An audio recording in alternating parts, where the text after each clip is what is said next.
Yusuf derby সাহেব ইংল্যান্ডের লাইব্রেরিতে বই খুঁজলেন, পুরা বুক সেলফ খুঁজে নিজে পড়বেন এমন একটা বই খুঁজে পেলেন না। এট লাস্টে তিনি লাইব্রেরি থেকে বের হচ্ছিলেন, বের হওয়ার পথে হাতের সাথে একটা লাইব্রেরি বুক সেলফের সাথে ধাক্কা লেগে বুক সেলফটা পড়ে গেল, সমস্ত বইগুলো লাইব্রেরি বুক সেলফের ভিতর থেকে বের হয়ে গেল। লজ্জা পেয়ে গেলেন, বই কিনলাম না কিন্তু বই পড়ে গেল। সমস্ত বইগুলো তিনি নিজে উঠায় তাকের মধ্যে দিচ্ছেন। দেওয়ার শেষে একদম লেটেস্ট যে বইটা তিনি উঠাইছেন দেখলেন দ্য হিস্টোরি অফ মুহাম্মদুর রাসূলুল্লাহ, ইংরেজিতে লেখা মুহাম্মদ, হুইজ মুহাম্মদ, কে মুহাম্মদ, কে মুহাম্মদ বলার সঙ্গে সঙ্গে প্রথম পৃষ্ঠাটা উঠেছেন মুহাম্মদ ইবনে আব্দুল্লাহ, মক্কা নগরের সেই মুহাম্মদ। সঙ্গে সঙ্গে ইউসুফ ডারবি সাহেবের বইটাকে এত ভালো লাগলো তিনি কিনে নিলেন।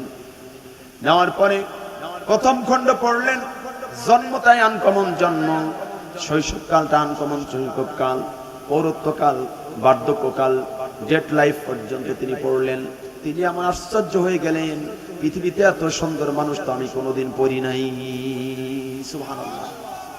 এট লাস্ট ইউসুফ ডারবি সাহেব বিশ্বনবীর একটা সিরাত পড়ে, একজন খ্রিস্টান পাদ্রী আল্লাহ পাকের নবীর সিরাত গ্রন্থ পড়ে লাস্টে তিনি কালেমা গ্রহণ করে ইসলাম ধর্ম গ্রহণ করলেন। সেই নবীটা, সেই নবীর প্রতি দরুদ সালাম প্রাণ খুলে পড়ে সাল্লাল্লাহু। এই মুমিন তো তারাই, প্রকৃত মুমিন তো তারাই, ইদা যুকিরাল্লাহু ওয়াজিলাত কুলুবুহুম وَإِذَا تُلِيَتْ عَلَيْهِمْ آيَاتُهُ زَادَتْهُمْ إِيمَانًا وَعَلَى رَبِّهِمْ يَتَوَكَّلُونَ। রব্বুল আলামিন বললেন মুমিন তো তারাই, ইযা যখন যুকিরাল্লাহ তার সামনে আল্লাহ পাকের নাম যখন আল্লাহর নাম স্মরণ করা হয় বা আল্লাহর স্মরণ করা হয়, আল্লাহর স্মরণ করা হয়, তখন কি হয়? ওয়াজিলাত কুলুবুহুম, তার অন্তর আল্লাহর ভয়ে প্রকম্পিত হয়ে যায়। সুবহানাল্লাহ। তাফসীরের মধ্যে এখানে যুকিরাল্লাহ বলতে আওয়ামিরাল্লাহ, আল্লাহর সকল আদেশ। এখানে যুকিরাল্লাহ বলতে ফারাইদিল্লাহ, আল্লাহ পাকের সকল ফরজ আদেশ। এই যুকিরাল্লাহ জিকির বলতে বসে থেকে আল্লাহু আল্লাহু করলেন, এই জিকিরকে এখানে বোঝানো হয় নাই। পুরা কোরআন থেকে আল্লাহ রাব্বুল আলামিন কোন কোন জায়গায় পুরা কোরআনটাকে জিকির বলেছেন। সুবহানাল্লাহ।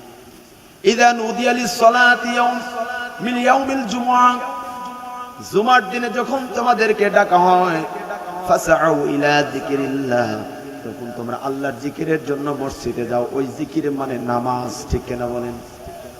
আবার বলছে ওয়ানুনাজ্জিলু মিনাল কুরআনি মা হুয়া শিফা ইন্না নাহনু নাযালনা যিকরা, নিশ্চয় আমি কোরআন জিকির আমি নিজে নাজিল করেছি, এই কোরআনের হেফাজতকারী আমি আল্লাহ পাক নিজেই। তার মানে কোরআনকেও জিকির বলা হয়েছে। এখানে মূল কথা জিকির বলতে আল্লাহ পাকের প্রত্যেকটা হুকুম কমান্ডকে জিকির বলেছেন। সুবহানাল্লাহ। আর এই জিকির শোনার সঙ্গে সঙ্গে মুমিন অন্তরে ভয়ে প্রকম্পিত হবে। একটা জিকিরের কথা আমি বলি, টাকা পয়সার মালিক হয়েছেন, এতদিন নিসাব পরিমাণ মালের হুকুম হয়েছিল না, যাকাতের নিসাব পরিমাণ সম্পদের অধিকারী আপনি হন নাই। যেদিন থেকে নিসাব পরিমাণ মালের অধিকারী হয়েছেন, আল্লাহর কোরআন জিকির মাথার মধ্যে স্মরণ করে দিল, বান্দারে তুমি যদি যাকাত আদায় না করো সঠিকভাবে হিসাব করে বাৎসরিক হিসাবে শতকরা 2.5 টাকা আদায় না করো, কিয়ামতের দিন এই সম্পদ তোমাকে বিষধর সাপে পরিণত করে গলায় পেঁচিয়ে দেওয়া হবে। আর এই সাপের দুটি মাথা থাকবে, 2 চল কামড়ে ধরে বলবে আমি তোমার সম্পদ। মুমিন বান্দা যখন এই জিকির মাথার মধ্যে আসবে, সঙ্গে সঙ্গে একটা দিনের জন্য যাকাত না দিয়ে সে থাকতে পারবে না। সুবহানাল্লাহ। তার অন্তর আল্লাহর ভয় সার্বক্ষণিক কাঁপ থাকবে, আমি যে যাকাত না দিয়ে আজকে মরে যাই, আমাকে সফদর থেকে যদি আমি মারা যাই, কবরের মধ্যে প্রথম প্রশ্নই করা হবে আমি যাকাত আদায় করেছি কিনা, ঠিক কিনা। 2 নাম্বার জিকির আমি বলে দেই, নামাজ। জুমার দিনে যখন তোমাদেরকে নামাজের জন্য ডাকা হয় তখন তোমরা জিকিরের জন্য নামাজের জন্য মসজিদে যাও। রাসূল বলেছেন জাহান্নামী যারা যাবে জাহান্নামীদেরকে প্রশ্ন করা হবে জাহান্নামে কেন এসেছো? জাহান্নামের এক নাম্বার যে জবাবটা দিবেন কি দিবেন? ক্বালু লাম নাকু মিনাল মুসাল্লিন। এক নম্বরে বলবে আমরা দুনিয়াতে নামাজি ছিলাম না। ঠিক না? তাহলে আজান হওয়ার সঙ্গে সঙ্গে নামাজ কাজা যাওয়ার আগ পর্যন্ত মুমিন বান্দার অন্তরের মধ্যে আল্লাহ পাকের জিকিরে প্রকম্পিত করবে, আমি কখন তাড়াতাড়ি করে আমি নামাজ আদায় করব। সুবহানাল্লাহ।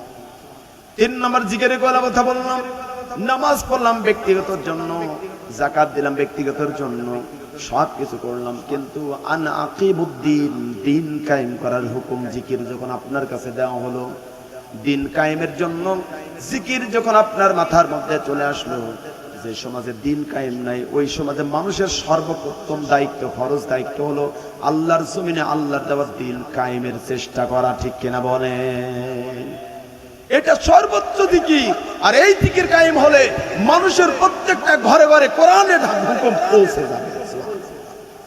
পৌঁছে যাবে না? কোরআনের হুকুম হয়ে গেলে যখন কায়েম হয়ে যাবে, আন্দোলন একটা করলেন, কিন্তু এই কোরআন কায়েম হওয়ার কারণে 1 নাম্বার হলো কি, নামাজ রাষ্ট্রীয়ভাবে ফরজ হয়ে গেল, কেউ আর মিস করতে পারবে না। ঠিক? যাকাত রাষ্ট্রীয়ভাবে, আজকে যেমন কারেন্ট বিল না দেওয়ার পারলে পরের দিনই জরিমানা শুরু হয়ে যায়। ঠিক কিনা? যাকাতের টাকা না দিলে পরের দিন থেকে আবার জরিমানা হয়ে যাবে। রাষ্ট্রীয়ভাবে করবে। এরপরে সম্পদ বন্টন রাষ্ট্রীয়ভাবে করবে। প্রতিটা মানুষের বিচার রাষ্ট্রীয়ভাবে করবে। কেউ কোনোদিন আর হাহাকারে ভুগবে না। আল্লাহর দিন যখন কায়েম হয়ে যাবে, এজন্য দিন কায়েমের জিকিরটা যখন মাথার মধ্যে আসলো, মুমিন বান্দা এই আন্দোলন থেকে পিছপা থাকতে পারবে না। যদি আমি আন্দোলনের বাইরে থেকে মরে যাই, আমার মৃত্যু হবে মুনাফিকি মৃত্যু। ঠিক কেন বলে?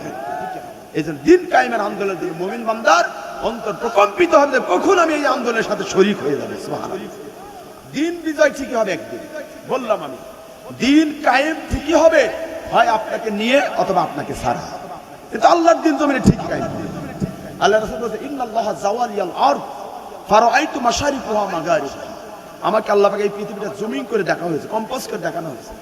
যেখানে যেখানে আল্লাহ আমার দৃষ্টি ভালাইয়েছেন সেখানে দিন কায়েম হবেই, নিশ্চিত কায়েম হবে। হতভাগা হবে সেই এলাকার যারা সেই দিন কায়েমের সাথে শরীক ছিল, আর যারা শরীক ছিল তারা হবে লাভবান। আল্লাহর যখন কোরআন বলল ওয়াল্লাযী আরসালা রাসূলাহু বিল হুদা ওয়া দীনিল হক, আমি রাসূলকে দ্বীনে হক দিয়ে পাঠিয়েছি, কেন? লিইয়ুযহিরাহু আলা দ্বীনি কুল্লি, সকল দ্বীনের উপর আমার দ্বীনকে বিজয় করার জন্য। সুবহানাল্লাহ।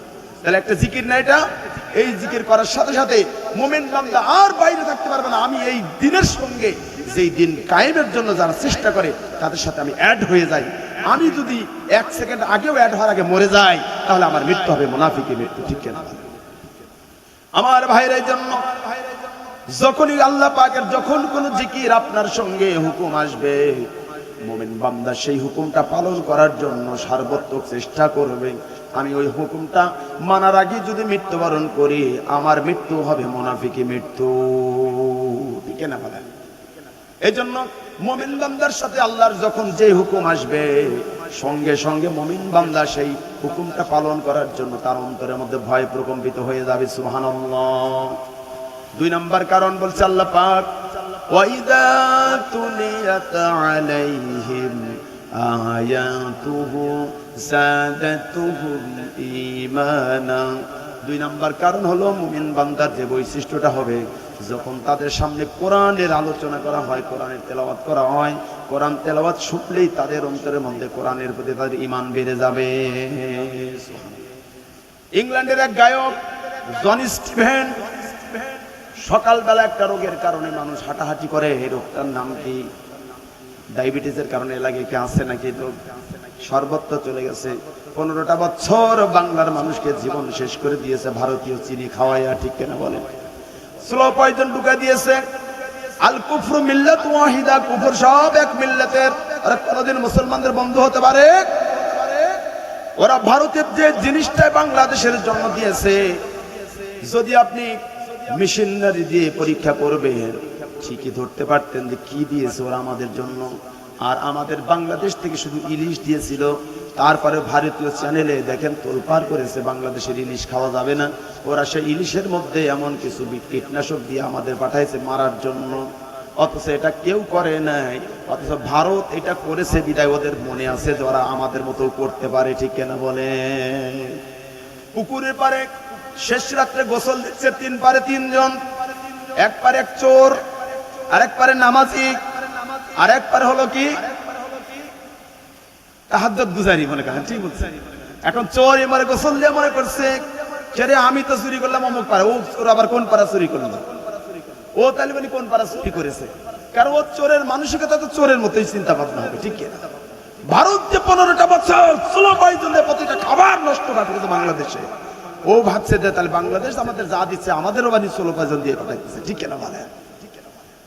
জন স্টিভেন হাঁটতেছেন, হাঁটতে হাঁটতে দেখলেন একটা লোক, কি জন স্টিভেন হাঁটতে হাঁটতে কানের মধ্যে একটা সাউন্ড আসলো, সাউন্ডটা শোনার সঙ্গে সঙ্গে জন স্টিভেন থমকে দাঁড়িয়ে গেল।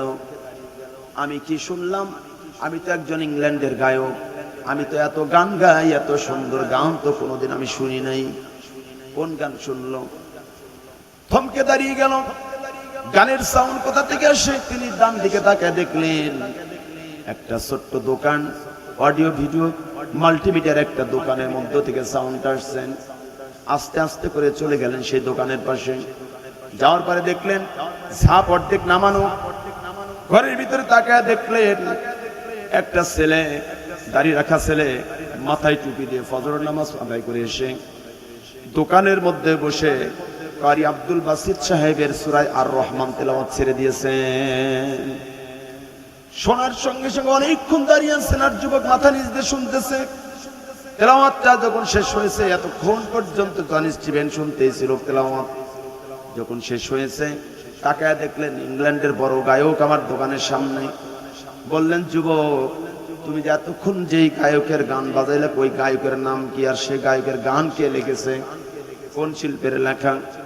যুবক বলল, এটা তো কোনো শিল্পীর লেখা নয়, এটা শিল্পীর সৃষ্টিকর্তা আল্লাহ পাকের লেখা, এটা তো কোনো গান নয়, এটা হচ্ছে কোরআন কারীমের সূরা আর রহমান।